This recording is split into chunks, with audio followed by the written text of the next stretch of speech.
everyone, Blair here, and I'm now at Hall 20.2. This hall brings together three major trending sectors: consumer drones, smart wearables, and smart living. If service robots are more of a B2B play, then this hall is definitely a B2B2C or direct-to-consumer feast. You might ask, weren't drones all the rage a couple of years ago? And isn't everyone already wearing a smartwatch?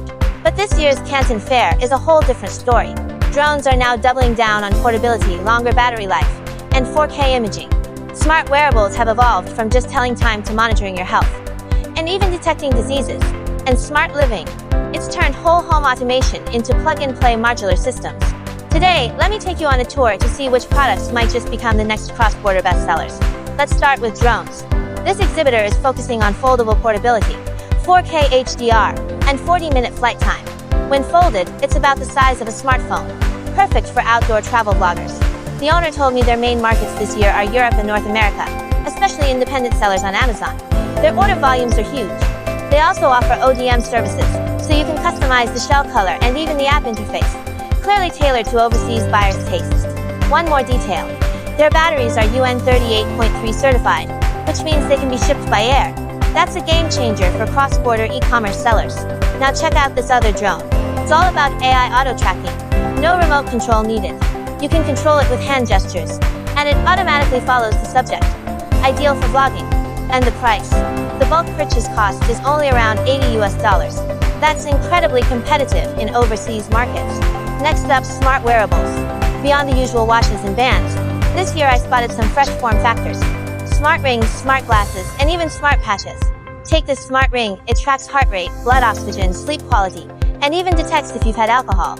It has a week-long battery life and is water-resistant down to 50 meters.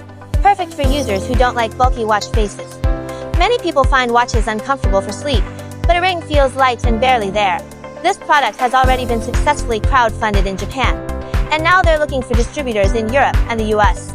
And here's a medical-grade smartwatch that monitors blood pressure and ECG, syncing data directly to a mobile app.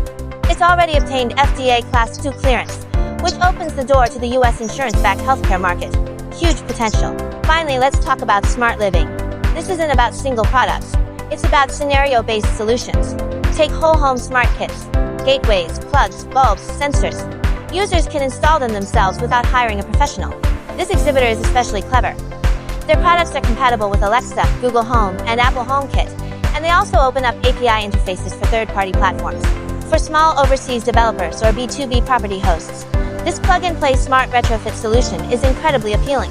So to wrap up, here are the three key takeaways from Hall 20.2: portability, health focus, and scenario-ready solutions. If you're in cross-border e-commerce, whether on Amazon, TikTok Shop, or your own independent site, these categories are perfect for testing new products. Alright, that's our tour of the Smart Living Hall. See you at the next one. Bye for now.